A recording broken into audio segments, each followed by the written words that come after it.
welcome once again to another installment of A Rebel Without Applause, coming to you as I always do from my television studio apartment, my infinite nutshell bounded in a very tight space here, and I'm under the sign in the wood of the holly, and it overlooks, as always, the COVID-addled post-apocalyptic land of law. And today I have another very special guest. He's a guy who's really got a resume that is mind-blowing. He's crossed so many boundaries, mostly within the realm of the theater, not only as an actor and as a director in regional theaters, on Broadway, on television and film, and across universities around the world.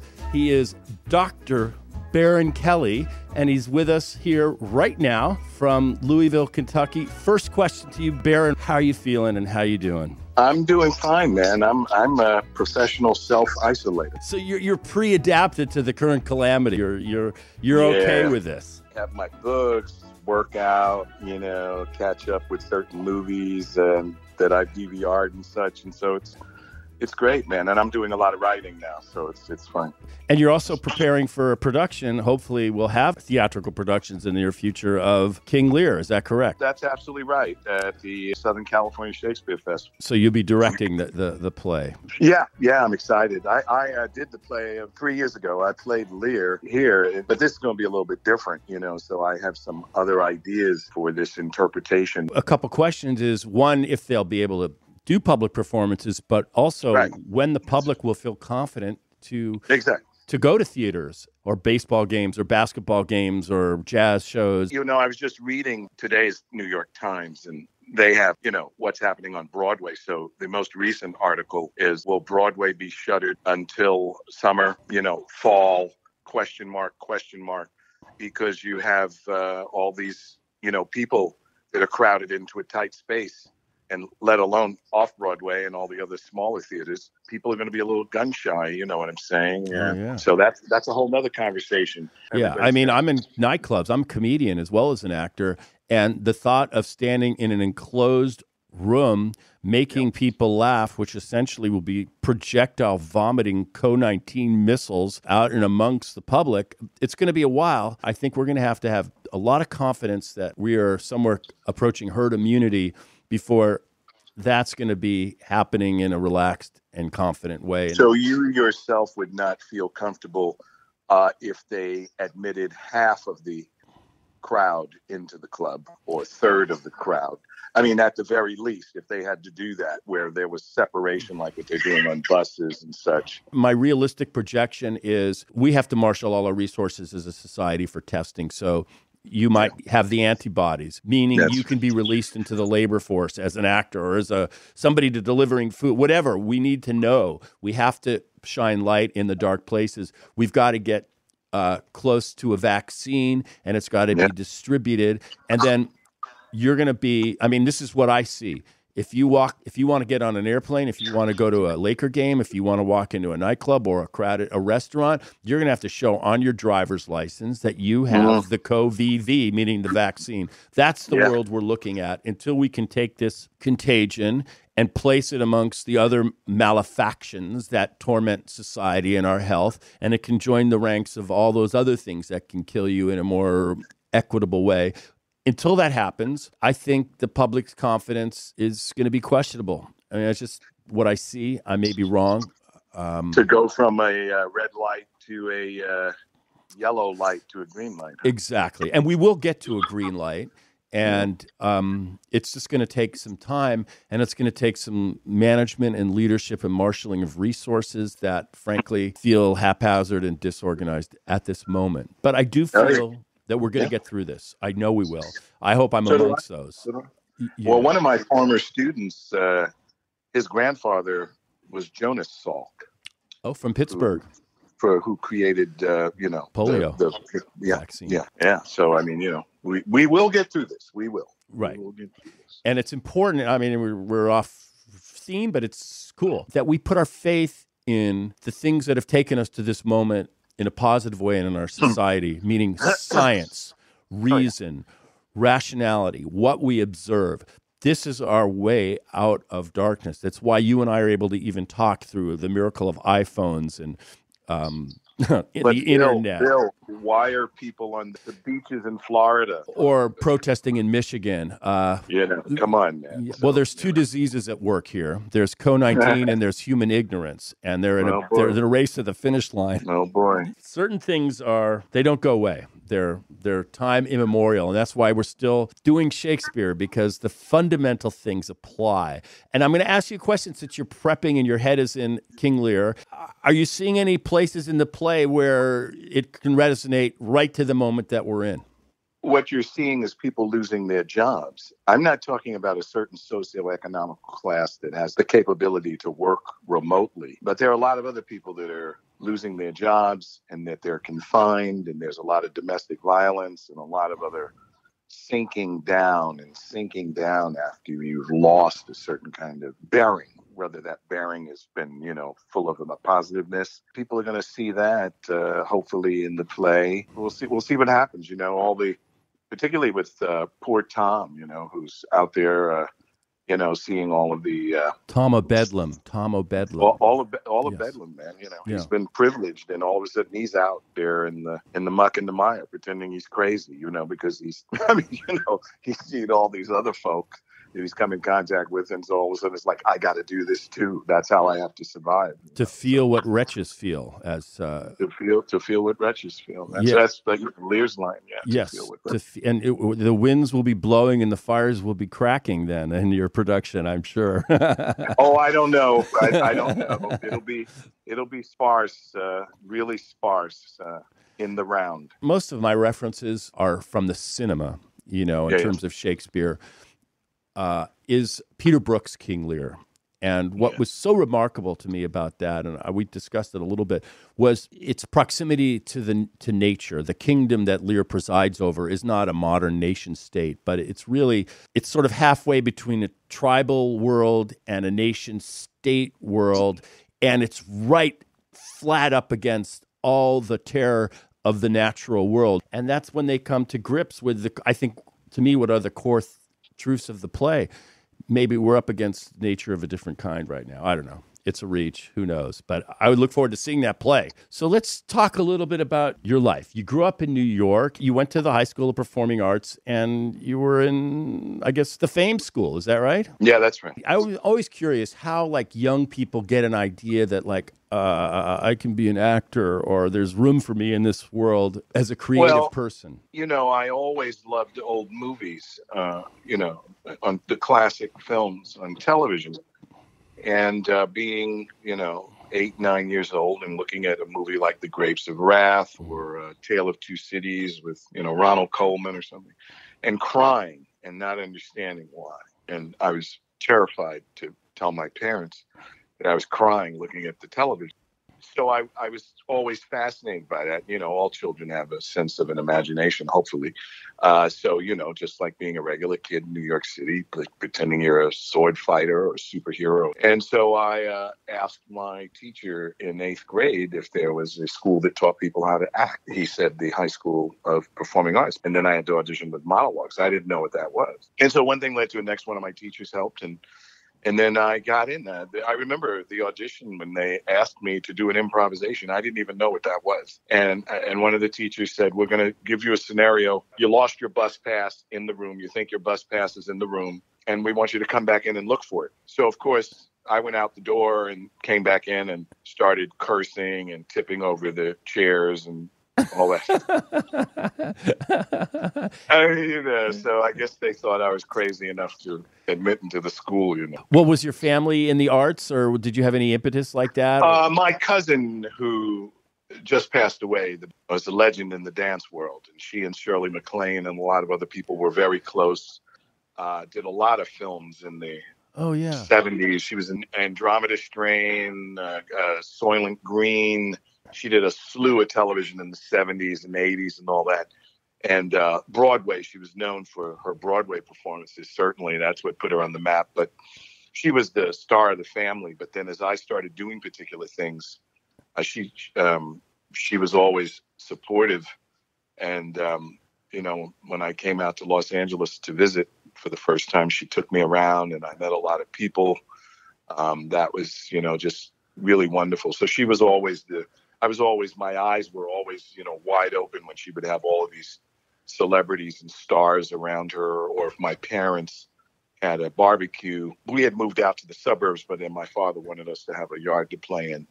So if she was on Broadway, she would bring some of the cast out, and they'd bring a couple of cars out and be hanging out in the yard. And that was really cool for me to see all that stuff. There's nothing like meeting a star when you're a kid. I remember my cousin's bar mitzvah. I was born in New Rochelle, New York, and all my relatives were in Westchester County. And my older cousin's bar mitzvah, Robert Preston was the guest. Wow. He was the star of The Music Man at that time. Before that, he was a star. He did a lot of movies in the 30s and 40s as well. Right, but at that moment, he was the Music Man, and it was... Oh, the Music Man, yeah. Yeah, he was the Music Man, and it was like, oh my God, and it's the Music Man. It was like a powerful effect on me. I didn't even realize it. So I know that some people listening may remember his performance from Victor Victoria. Right. That was towards the end. Yeah. So Warner Brothers made The Music Man, and my grandfather was a big executive at Warner Brothers at the time. So somehow they got Robert Preston to show up at this family function, and I just remember that. That's a 76 trombones guy. Oh my God. He was very talented. Yes, I kind of always confused him with, in my childhood mind, with I've grown accustomed to her face. Oh, God, what's his name? I've grown accustomed. From My Fair Lady. Rex Harrison. Rex Harrison, yeah. And in my mind, I just conflated. Sometimes I do that. I take two actors and I combine them into one, and I can never tell which one is which in my mind. So you went to the School of Performing Arts, and then from there, you went to London. Not right away. Now, that must have been a culture shock, going from being a New York kid, and then all of a sudden you're in London with all these Shakespearean giants. It was, but it was a different time because the London theater certainly wasn't what it looks like now. People were really open. I was sharing a flat with a director that was right near the Barrack Street Market, if anybody knows where the Barrack Street Market is, near Piccadilly. And it was cheap, and that's what I did. So it wasn't the people that I was meeting, had rich families in school, and some didn't. Northern Europeans and Americans and Brits. And so it wasn't that much of a culture shock. I was totally involved in the theater. There were a lot of things that were happening in that country at that time with Margaret Thatcher and a whole bunch of other things. So, it wasn't that much of a culture shock because I always considered myself a theater animal anyway. So I just loved it. I love history. So I love being around that kind of history. One thing that really struck me as I was looking over your resume is that you went for, was it either your master's or your PhD, and your field of study was Northern European theater, or specifically, I guess, the Scandinavian countries. And I'm curious, that was a subspecialty actually, and everybody told me when I was admitted into the PhD program, most of my actor friends in LA were telling me that I would have to stop performing, and that was not the case because I was acting more than the MFA acting faculty. I'm going back up there in the fall. I'm going to join the faculty. Now, which faculty is this specifically? University of Wisconsin. Madison. Okay, in Madison. So you've made, I've seen, you've been all over the world with various universities and theater programs as guest professorships, I guess. And you were in China, I noticed. I have a few Fulbrights. I can actually say that. And that's opened up the world for me in a lot of ways that haven't been available to a lot of other people. And so I've taken advantage of those opportunities to broaden my contacts in the theater world. Now, let's talk about your writing, because I noticed, I had the privilege, thank you again for sending me, I don't know if it was your latest offering, but it was a very interesting piece about Othello. And it's sort of, as I think back upon reading it, it was offered up, one, as a teaching tool, how we can use this play to sort of shine light on our current moment. And then also it offered up some illumination in terms of the historical context of the play, in terms of what was Shakespeare's experience with black people at the time of his writing. What was that about? And it entertained the question. I don't know if it answered it. Was Shakespeare racist? Was his right? And I was curious about your thoughts, because to me, I did a production of it in my podcast, and I made a deep dive into all things Othello, and I came to my own feelings about it. I didn't necessarily think. I will say this: if Shakespeare, I mean, he was a man of his times, but very often, whatever his talent sort of overwhelms his prejudice. His ability to get psychological insight sort of nullifies whatever. I can't hate him for whatever his prejudices are, because the writing is so brilliant. I guess that's my feeling. What are yours? Well, there have been some wonderful productions, interpretations, and flips on this play. About 5 years ago, the Royal Shakespeare Company, one of my idols that I've admired from afar, Hugh Quarshie, played Othello, and the Iago was, I can't remember his name, black British actor. So it was a racial flip. So a white person played Othello, and no. They both were black. They were both black, and it was a lauded production, because certain things had to be cut from the script. Of course, there were certain interpretations with the way the staging was. All of that, it was lauded, and Patrick Stewart. A number of years ago, a friend of mine is friends with Patrick Stewart. I remember I talked to him about that production when I had met him. A number of years ago, he did it at the Folger with Shakespeare Theater in Washington, where it was like a photo-negative production. He was the only white body on that stage, and everybody else, for the most part, were black or people of color. Patrick Stewart was the only white person in the performance? Pretty much. Yeah, is he playing Iago, or what? No, he played Othello. Othello, okay. So he was the other, in a way. Yeah, he was the other. Yeah, exactly. Yeah. It's interesting, is that the word "the other" is embedded in the actual title of the play and the main character's name, and it's almost like the otherness is hiding in plain sight, right in the name of the main character. There have been so many scholarly debates written about the play, but what definitely people can agree on is that Shakespeare, he was constrained by the original story, which was by a writer by the name of Cinthio. But what Shakespeare did was he basically liberated the play when he invented the racist language in the play. Because, at that time, and I think I talk about it in the article, or this article here, Moors at that time were like the sort of old days of the cowboys and Indians. When the Indians showed up, everybody was expecting a certain kind of, behavior and such. And so it was like that for the Moors on stage and what they signified. If Shakespeare did know any black people in London, because there certainly were black people in the Tudor era in London, if he did, then what was he doing by writing this play? Because, Iago certainly says the Moors are changeable in their wills, and then he goes on to demonstrate that fact. You know what I mean? So it's a complicated play in a lot of ways. A black actor playing a role written for a white actor in blackface for a predominantly white audience. Right. And that's complicated, because even in Britain in the late 70s, they were still doing blackface minstrel shows on television. You know what I mean? So it's a complicated play to a lesser degree, perhaps, like, the two other black characters, Aaron and Titus Andronicus, and the Prince of Morocco in The Merchant of Venice. Right. For me, the play lives on a lot of levels. I mean, clearly on the racial level. When I read the play, or when I made my deep dive into it, Othello was a person also of incredible esteem. He was the most important warrior that the Venetian Senate tasked to defend this trading empire against their mortal enemies, the Mohammedans, the Turks. And the daughter of a senator had fallen madly in love for him for the adventures that he had experienced and the stories that he shared. She falls for him. So I felt like I couldn't, at our time, looking at the play through, let's say, the prism of American prejudice, but more through this sort of wildly adventurous, exotic kind of world that this man of the other came from to defend this very fragile white mercantile society.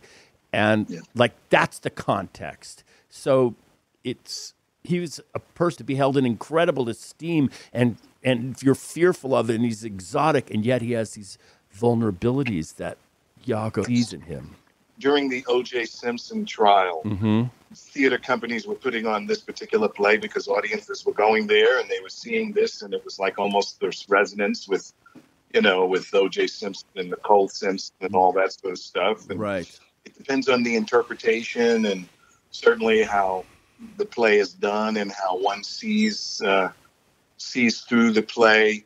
I mean, in whatever play you do, it's always, characters are always dependent on their emotional architecture. So it depends on how that's fertilized and how that grows within the context of these interpretations of these plays. The play is 3 pillars. You need a wonderful Othello, Iago, and a Desdemona. Yes, you do. So again, it just depends on how that's done and what happens in the context of that interpretation. I've seen the movies. I loved Orson Welles' version. Now, these are white guys playing black Othellos. I would have loved to have seen I think Paul Robeson did it in London. He must have. He did it a couple of times in New York. Yes. He did it at the Royal Shakespeare Company. And then he also did it in New York during the Second World War years. I think that was 43 or 44 with Uta Hagen and Jose Ferrer. Right. And then he did it in 1933 with Peggy Ashcroft playing Desdemona. And then, but the audiences were totally, when he kisses her at that time, people were like, "What the fuck is?" Oh my God. Yeah, what a life. I would like to see his life revisited in movies, starting with his career as the first African-American All-American football player, and then this great singing voice, and he's, and then Eugene O'Neill finds him in Harlem during the height of the Renaissance and brings him down to do the Emperor Jones, and he becomes... Another complicated play. I just want to say one thing about Othello and Desdemona. The 2 movies that I remember most are Orson Welles and Olivier's Royal Shakespeare version. And both plays had massively charismatic title stars, Orson Welles and Olivier. They chew the fucking scenery. Right. And what happens in the play, to me, is that the actual person that drives the play is indeed Iago. He goes, watch what I'm going to do. Watch. He has the most lines of any Shakespearean character, non-titled Shakespearean character. Right. He turns to the audience. He goes, folks, you want to have a good time? Watch. I'm going to drive this fucker insane and watch how I do it. And so he's like, in a way, he's like the playwright. He's channeling the playwright. He is the guy with the strings, manipulating through his incredible psychic powers. And so I felt in both of the movies that the sheer charisma of the titled star made the Iago slightly emptier vessels for me. And you have to look at Olivier's career, and no one was going to come on that stage and give him, his what for. Exactly. I mean, yeah. Well, that's the first thing. You know what I mean? So yes. Wells was different, but that was going to be Olivier's feat. But I think also, people were the transformation that he did, and he actually, admitted where he got these ideas for the physicality of the character and all that sort of stuff. And it was a great technical feat. But in the 1960s, when he did that, I think it was more of a, it was a novelty, or what do I want to say? Not a novelty, but it was a spectacular novelty for him who he was, to be able to do that.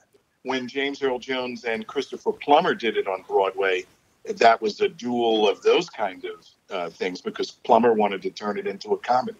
I don't know, that play to me I'm still in it in my head, and it's such a deep pool. And for an actor, it offers up the choicest, richest steaks that you could conceivably imagine to chew on. Now, by way of authorship, you also wrote a book about acting. I was approached by a publisher who heard me talk about acting and said, I think you have some things to say. When am I going to get that book from you? And I went, what? I don't have any. I remember he just basically punched me in my arm and said, come on, why don't you put some stuff together? So I said, sure. It took a long time. He really stayed after me. That's how that came about. And I was heavily influenced, certainly, by Sandy Meisner and Uta Hagen, who I knew and who I studied with. I always looked at the Jesus Christ figure in modern theater to me as Stanislavski. He wrote An Actor Prepares in Russia, I guess, sometime before the turn of the 20th century, or maybe, no, I think it was in the 20s. It was in the early part of the 20th century. Right. Yeah. As a response to how do we do these new plays by this guy Chekhov? You know, we have to create some psychological realism. It seemed to be at a point of convergence with Sigmund Freud and the other psychological movements that were, you know, bubbling and percolating in Europe at that time. And then there was this first generation of American teachers and theater practitioners, you know, whether it was Stella Adler, who was my teacher, Lee Strasberg, and those folks. Even before that, when the Moscow Art Theater came to New York, a lot of people, when the tour was happening, that first tour, a lot of people stayed. People like Richard Boleslavsky, right, Maria Alspinskaya, and a whole bunch of other folks. They were doing the new stuff, or the new stuff as opposed to what was happening in America. And that was a big split, too, with Strasberg and Erwin Piscator and all the new school and all these other, you know, things that were happening. But I just want to say that before Stanislavski, the great Russian actor who was really the father of modern or psychological acting, as we would call it today, was a man by the name of Mikhail Shishipkin, who died the year before. So Stanislavski was born. So Stanislavski would never have seen him. Correct, but he was taught by pupils of by Shishipkin, Fedotova and others, Glikeria and all these other actors who Stanislavski, when he was a young man, was influenced by. Stanislavski just codified a system. You know what I mean? Codified a particular way of working and stuff. Right, and it got reinterpreted in America. And, you know, first you have the group theater in the 30s, and then you have its sort of second reincarnation that sprung itself into movies, which was the Actors Studio, where we started to see on a broader level through movies, you know, these techniques put into play. Most famously, of course, was Brando. And when people saw that performance, it was like, I'm speaking about Streetcar, first in the theater and then in movies, it was revolutionary. I mean, it was like Charlie Parker when he arrived and started playing jazz. It was like, okay, there's a new world order, and now we're in it. And well, you know, Brando was a student of Stella's. Right. With the people that were coming out of the studio, you know, people like Montgomery Clift, Eli Wallach, Kim Stanley, all of those people, and Paul Newman a little later and others. It was very interesting because, well, you know, if there are any theater people, really historians listening, everybody knows that group theater split off when Stella Adler came back from Paris and met Stanislavski and affected memory. He wasn't doing that. He wasn't focusing that much on affected memory, and Strasberg blew a shit fit and said, you know, no, he's got it all wrong. He's got it wrong. I know. All these Jewish kids were debating the meaning of Stanislavski. I thought it must have been hilarious. I would have laughed. well, you can't fault them because during that time, you know, social movements and people from a lot of Eastern European backgrounds were certainly for a lot of social change because of things that were happening in this country. So, you know, it was the fervent years. They were fervent years. It was fertile. They're fervent years and fertile ground for a lot of things that were going down. I would recommend to anybody listening who has an interest in this sort of moment in the theater to read Clurman's The Fervent Years. Clurman himself was married to Stella Adler. And I'll tell you a funny story. I was a student of Stella Adler's when there was a Stella Adler. I was in her scene study class in New York. Wonderful. And it was alternately terrifying because you could say one word and then she goes, stop. And you go, okay, all right, what did I do? I didn't get the first syllable of the first word, and she stopped the scene. I'd been rehearsing for 3 weeks for this moment. I just would laugh. And then she'd rip you apart, and then you come back and do it again. And I loved her. Where were the classes held? It was right behind Carnegie Hall, like on the 54th Street, wherever that was somewhere right in there. But I wanted to say this, apropos of what you said earlier, because when I was studying with Stella was when Lee Strasberg died. And so it was like, I don't know, the class was Tuesday night, whatever it was. And Lee had just died that day or the day before.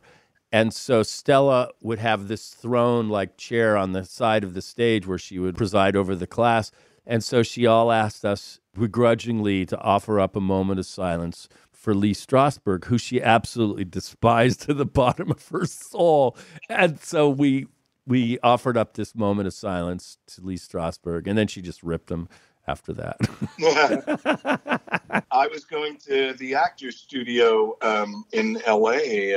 I had auditioned with, it wasn't Craig, it was somebody else. And they called him back, but we never got a chance to work on the scene again. I auditioned for the actor's studio in front of Lee Strasberg, and he politely, or I don't think you just next, get out of here.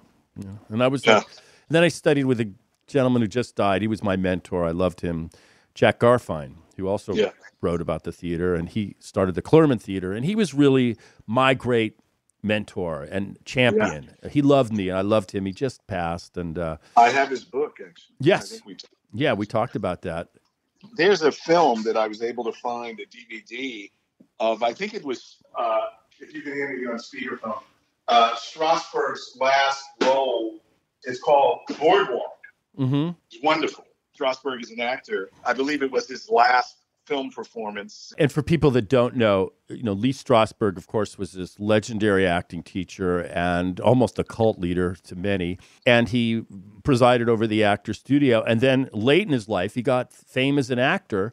He had not really been an actor. He directed in the theater. He had very little success or notoriety as an actor until Francis Ford Coppola hired him to play Meyer Lansky in Godfather Part 2.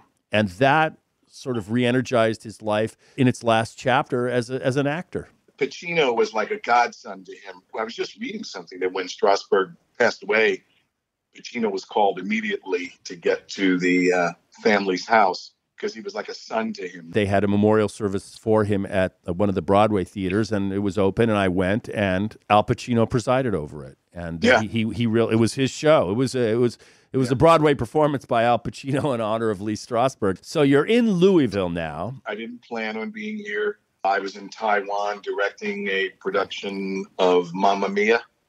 Oh, my God. And a friend of mine told me that my predecessor was retiring, and I knew who she was. And this is the African Studies or Theater Studies program? It's the African American Theater program, which means that anybody certainly can take all of these classes in conjunction with all the other classes they're taking. It means that the university dedicates X amount of money every theater season to put on these particular productions that are dedicated to the African diasporic experience in the country. And that doesn't necessarily mean that all the characters are black. I've gotten into this conversation many, many times. Mm-hmm. It just means certain monies are dedicated to that. Baron Kelly, you have lived an extremely rich and fertile life in the theater. It's not over yet, my friend. No, and for you to enjoy the rest of it, you got to be careful and lock it down until we get this stuff sorted, virus and vaccine-wise. My girlfriend is Russian, so we talk about this all the time. I mean, she's not in the theater, but I mean, she's beautiful and smart, and it's like, yeah, well, okay. God, she just beat it out of here before this madness started too. Really? So, and is she here in LA or is she in? No, she's back at home because she had a death in the family, so she had to get home. But we talk every day. Well, the miracle of Skype and WhatsApp and Zoom has made these threads of connectivity still possible under all the stress. So honestly, man, it's been a blast chatting with you. I have a feeling you and I could talk about theater and movies, and we could continue this for about 5 hours. And we will. I mean, a lot of people don't know this stuff or care about it. I'm still hanging on to live a life in the theater. And when I say theater, I don't just mean plays. I really mean the broader canvas of movies and television and whatever. Trying to keep it going under these challenging times. And well, you can just stay true to who you are and don't because there are a lot of people that don't have a choice. They can't go out and for various reasons. And we can, if we choose to, go to the supermarket or do something or just take a walk. You understand? A lot of people can't do that. I know. Yesterday I took a hike and I just hiked as far back as I could into the Griffith Park wilds. Yeah. And I found a grove of oak trees that were sort of shadowed and hidden. And I slung my hammock between two thick branches that had probably been in existence since the Spanish era. And I just sat under the canopy of those oak leaves and was just so grateful to breathe the cool, fresh, unpolluted air of La La Land. And I mean, Kentucky and Louisville is a very interesting place. Of course, it's the home of Muhammad Ali. Yeah, but I guess you have different feelings about it. I don't know what it's like. Go ahead. I'm in the most socio-economical, diverse area of Louisville. Because if you go 20 minutes outside of here, you're in conservative horse country. Right. So, you know what I mean? I mean, you know, there are good and bad people everywhere on this earth. America's a country of strangers. People don't really talk and get to know each other. All these people that are afraid of the other, all this other crap, man. All right. Thanks a lot for hanging in. I will catch you on the other side. Yeah, you got it. Take care. Bye. So there you have it, folks. That was Baron Kelly. Interesting character from theater and film and academia. And we had a chance to kick it around. And stick around. I'll be back at you next week with more from A Rebel Without Applause. Until next time, namaste, shalom, and aloha. Namaste, aloha.